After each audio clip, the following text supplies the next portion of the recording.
Nossa história começa no Texas, onde Salvador Ramos nasceu. Criado em uma família desestruturada, cercado por figuras marcadas por violência, drogas e histórico criminal, o garoto cresceu em meio a ausências emocionais, sociais e até mesmo legais. Na infância, era introspectivo, falava pouco e evitava contato com os outros. Na escola, a timidez se transformou em isolamento, e o isolamento em sofrimento. Gaguejava, usava roupas simples e tinha o cabelo cortado rente. Características que o tornaram alvo fácil de piadas cruéis e bullying constante. Sem amigos, sem acolhimento e sem perspectiva, Salvador começou a se perder cedo. Chegou a se automutilar no rosto, dizendo que os cortes tinham sido provocados por um gato. Mais tarde, admitiu a um colega que havia feito aquilo por diversão. O sinal estava ali, e foi ignorado.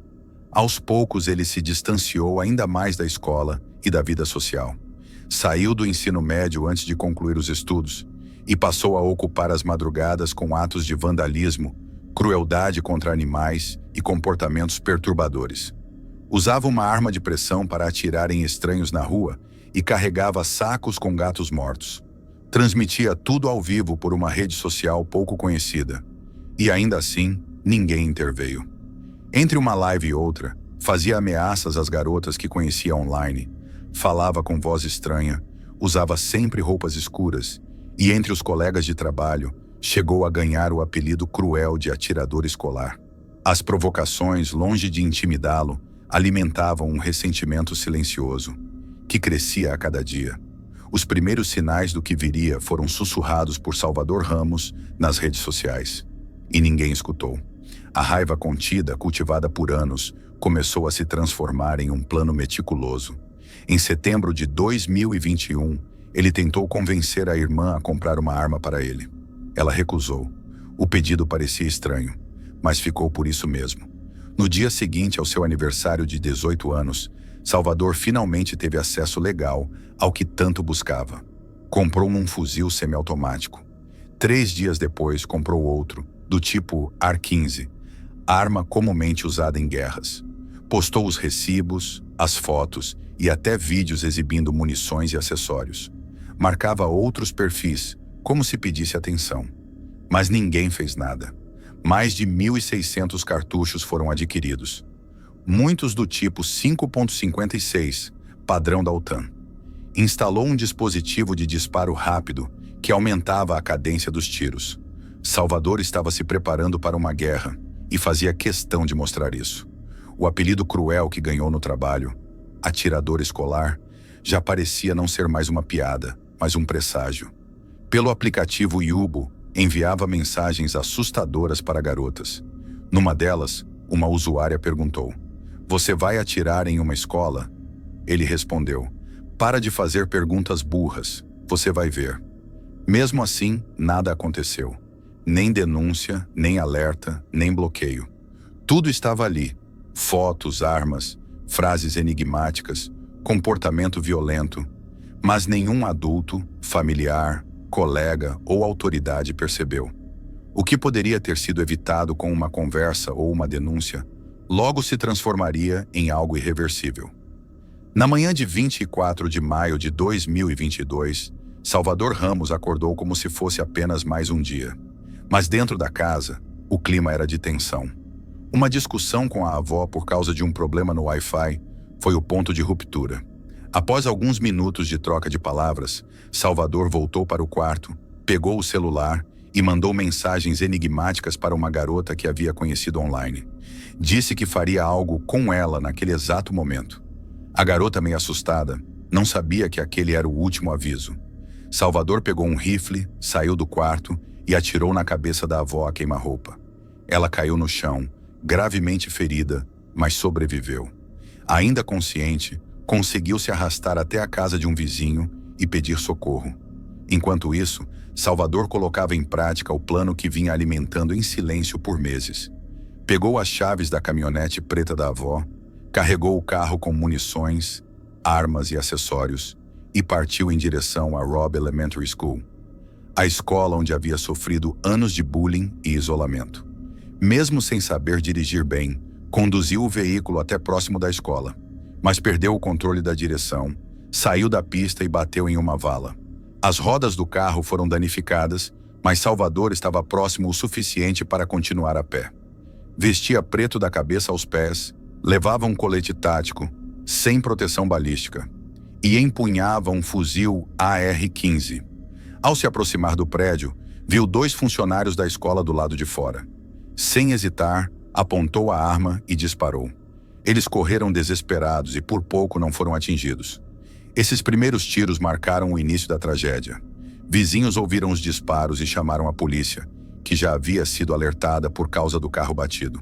Nesse momento, uma professora avistou Salvador se aproximando dos portões laterais da escola. Em pânico, correu até o portão e o empurrou para fechar. Ele possuía uma fechadura automática. Bastava encostar que o sistema trancava sozinho. Mas o mecanismo falhou. O portão não travou e foi por ali que Salvador entrou. Dentro da escola, Salvador sabia exatamente para onde ir. Seguiu com passos rápidos até as salas 111 e 112, as mesmas onde estudara na infância. Não se tratava de um alvo aleatório. Aqueles espaços representavam, para ele, anos de rejeição, humilhação e dor.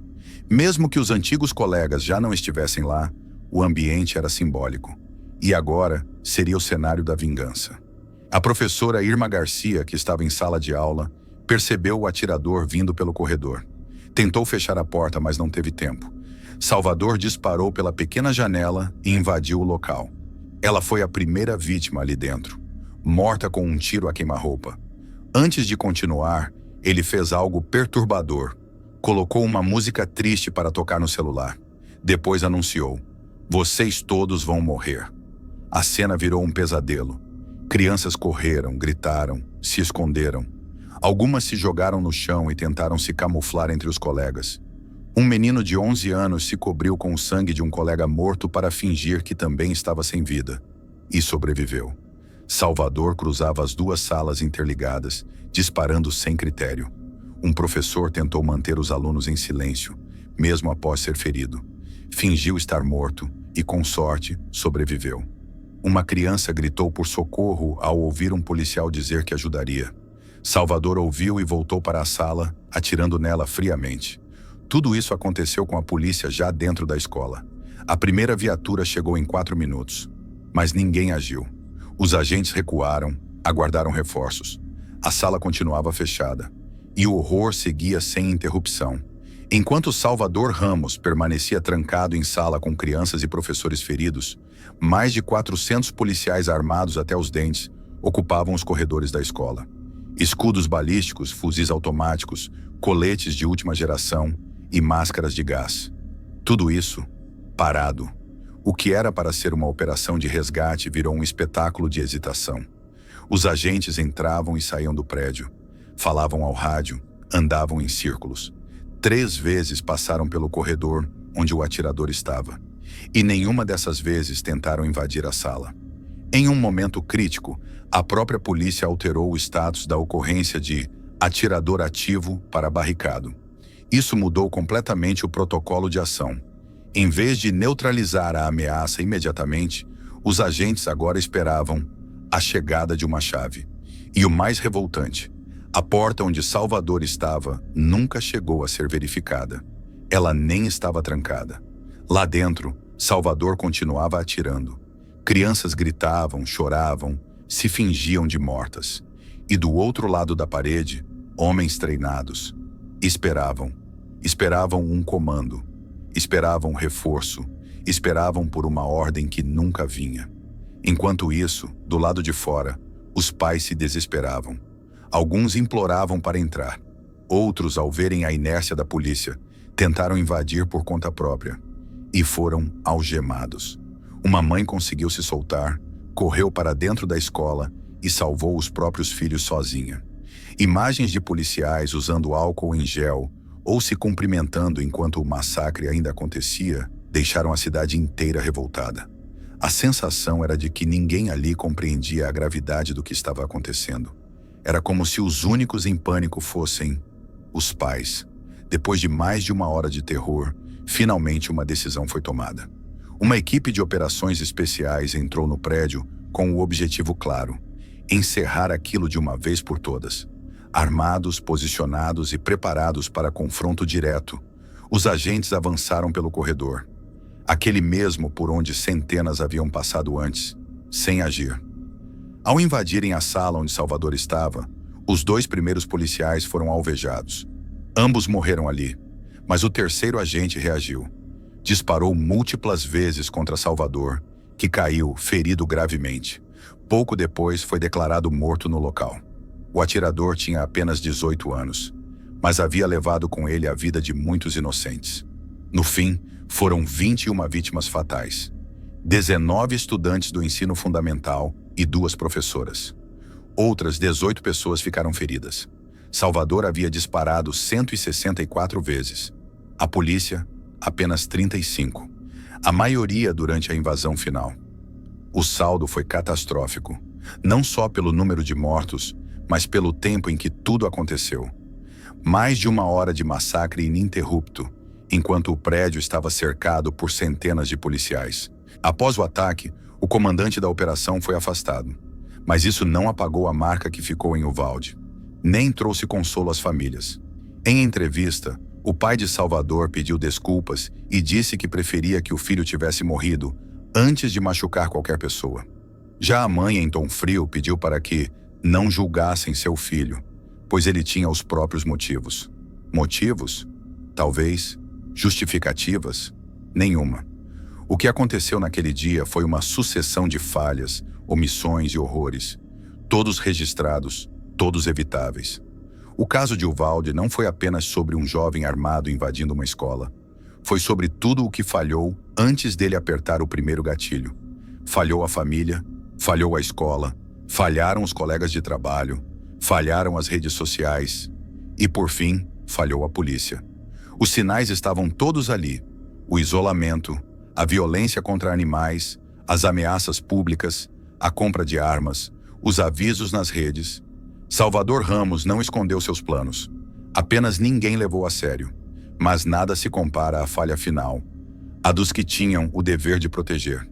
Enquanto crianças morriam dentro de uma sala de aula, cercadas por medo e sangue, 376 policiais estavam do lado de fora, esperando por uma chave que nunca foi necessária. Uvalde não vai ser lembrada apenas pelas vítimas, mas por tudo o que não foi feito.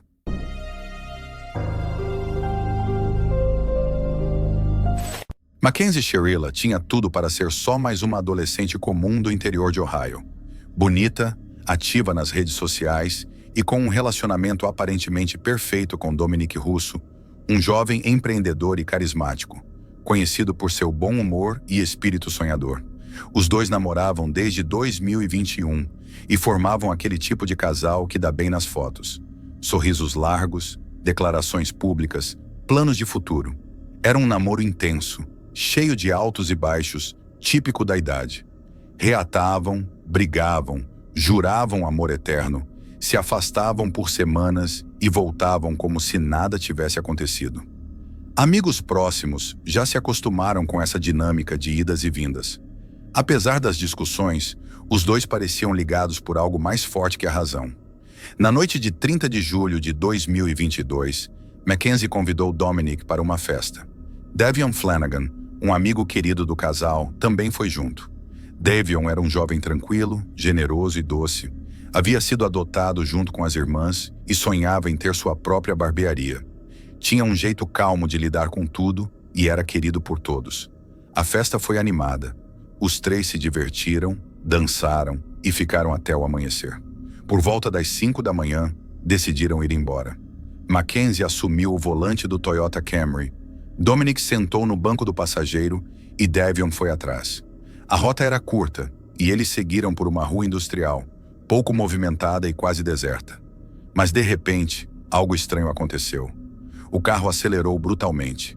Em segundos, atingiu mais de 160 km por hora e colidiu violentamente contra um prédio de tijolos. O impacto partiu o veículo ao meio.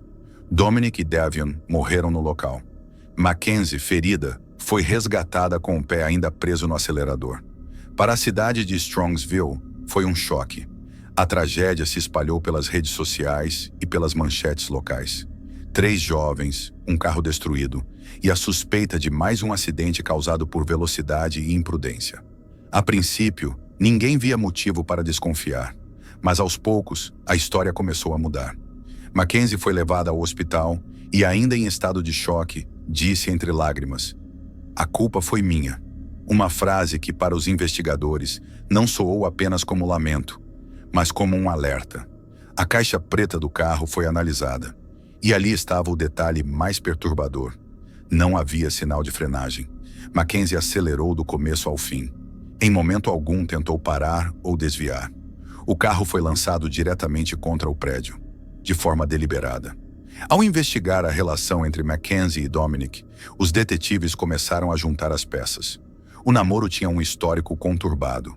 Dominic já havia tentado terminar, mas era convencido a voltar. Amigos relataram episódios de ciúmes, descontrole emocional e ameaças. Em um dos registros mais alarmantes, Mackenzie apareceu tentando forçar a entrada na casa dele. Gritava. Dizia que faria algo sério se não fosse atendida. Dominic chegou a gravar tudo. 2 dias antes da colisão, Mackenzie passou com o carro pela mesma rua do acidente, em baixa velocidade. As câmeras registraram. Era como se estivesse estudando o terreno. Um gesto que parecia banal na hora, mas que depois ganhou outro peso. Após o acidente, o comportamento dela também gerou questionamentos. Em vez de silêncio e luto, Mackenzie foi vista em festas, gravou vídeos para o TikTok e chegou a se fantasiar de morta no Halloween. As famílias das vítimas ficaram em choque. Para elas, era um sinal claro de frieza. A promotoria juntou todas as provas: ameaças, vídeos, a caixa preta, o local, o comportamento antes e depois. Alegaram que tudo foi premeditado. Quando o julgamento começou, Mackenzie parecia confiante. Em um dos vídeos do tribunal, ela aparece quase sorrindo, com uma expressão calma, como se acreditasse que seria absolvida. Para muitos, a postura demonstrava que ela ainda não compreendia a gravidade do que estava sendo analisado. Mas tudo mudou no momento em que o juiz leu a sentença. A sala ficou em silêncio. Mackenzie, que até então mantinha a cabeça erguida, desabou. Chorou sem parar ao ouvir que havia sido considerada culpada por 12 crimes, incluindo 2 homicídios dolosos. Sua reação foi captada por câmeras. Lágrimas, desespero, incredulidade. A sentença foi dura. 15 anos de prisão para cada uma das mortes, a serem cumpridos simultaneamente. Isso significa que Mackenzie só poderá pedir liberdade condicional em 2037, quando terá cerca de 33 anos. As mães de Dominic e Davion falaram durante a audiência. A mãe de Davion lembrou que o filho era um garoto gentil, que fazia os outros se sentirem especiais. A mãe de Dominic afirmou que não queria vingança, apenas justiça. Mackenzie, por sua vez, também falou. Disse que amava os 2 rapazes, que nunca faria aquilo de propósito e que não se lembrava do que aconteceu naquela madrugada. Mas as provas foram claras demais. Para o juiz, não houve perda de controle. Houve escolha. Dominic Russo e Davion Flanagan tinham apenas 20 e 19 anos. Seus sonhos foram interrompidos por um ato que até hoje divide opiniões. Para alguns, Mackenzie foi só uma adolescente emocionalmente perdida. Para outros, uma assassina fria. Mas no fim, não importa o rótulo. O fato é que 2 vidas foram tiradas, e ninguém poderá trazê-las de volta.